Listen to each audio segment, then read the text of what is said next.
KLM is one of the oldest airlines in the world. We started virtual reality in 2015.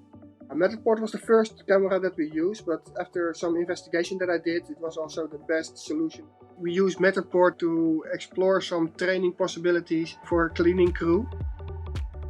We saw the possibilities and start growing, and now we have the entire fleet scanned with the Matterport as a digital twin. When we use this kind of tools, they could really visualize it and see how it works and where you can find it. It's not only the cleaners that are using this, but also technical people. But it's also for cabin crew, of course.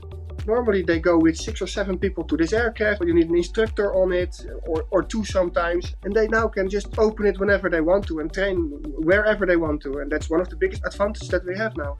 And when you combine this information, you definitely see a better retention of the training, so they understand it better.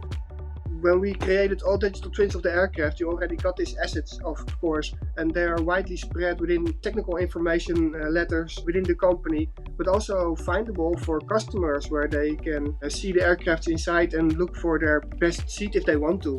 For example, the pilots, normally they go to the aircraft and do their walk around there. You don't need to travel anymore. We don't need to have any crew from outside the Netherlands to the Netherlands to train, but we can do it also partly with these kind of images.